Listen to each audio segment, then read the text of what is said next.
Sulit na buffet sa halagang 778 lang. Tara at napasugod nga tayo dito sa South Mall, Las Piñas upang tikman ang nagsasarapang pagkain ng Sambuco Gin. Dahil hindi lang Japanese cuisine ang iyong matitikman, kundi tatlong cuisine. Nariyan ang Japanese, Korean, Filipino cuisine. Sobrang dami talaga ng iyong pagpipilian. At marami rin silang iba't ibang promo. Tulad ng reservation promo na kapag Monday to Thursday, ang babayaran mo lang is 778. Kapag Friday to Sunday naman, 878. Ang kanilang regular price naman is 978. At ito pa ang kagandahan sa kanila. Dahil mag-a-add ka nga lang ng 110, makakapag-avail ka na buffet collab by Dads. Lalabas sa halagang 888 nga lang, makakakain ka na kanilang buffet na almost 150 dishes. 'Di ba? Sulit. Grabe, sobrang dami talaga ng kanilang foods, halos hindi ka na makapili kung ano ang uunahin mo. Meron silang mga fresh sushi, sashimi, tempura, mga Filipino dishes, tulad ng dinuguan, bopis. Syempre, hindi rin mawawala ang kanilang bagnet, lechon belly, at roast beef. Talagang sulit naman talaga.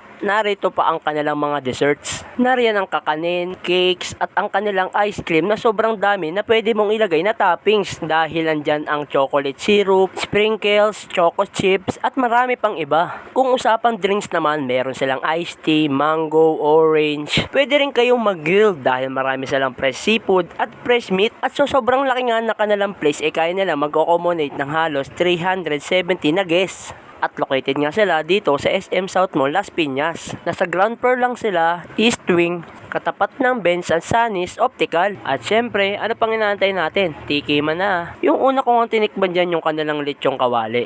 Pagkagat yung nga malambot ang kanyang laman, crispy ang balat, malasa, masarap siya para sa akin. Yung sinunod ko nga dyan yung kanilang tempura. Yan, sinausaw ko lang sa kanyang dipping sauce. Tapos ayan kinain ko na. Masarap naman, balance yung kanyang dipping sauce pati tempura niya. Panalo para sa akin.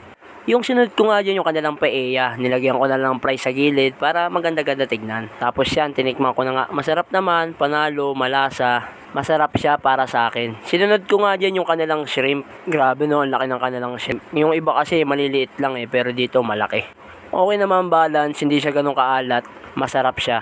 Tapos kinain ko na nga ng buo, kasama na pati balat. Sinama ko yung balat para talagang lasang-lasa yung magka-season niya.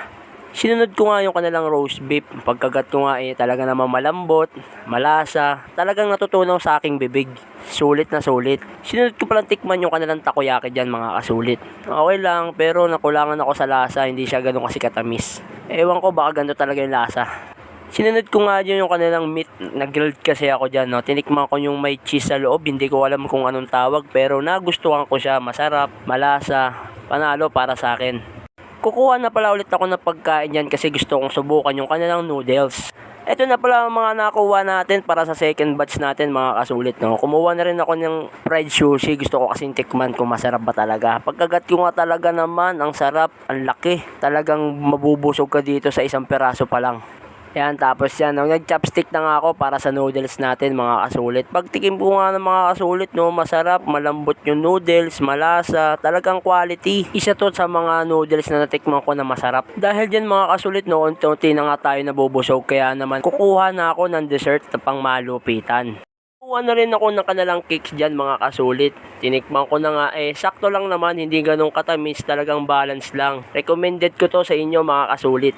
After ko nga kumain ng kanilang masarap na dessert, agad naman ako nagtimpla na aking halo-halo. Mga kasulit, dito pala, kayo palang gagawa ng sarili nyong style ng halo-halo. Yan, pinagsama-sama ko lang lahat yan. Lahat ng nakita kong ingredients yan, pinagsama-sama ko na. Dinamihan ko rin ng ube, lahat yan, sinama-sama ko na. Tapos, naglagay na rin ako ng gatas.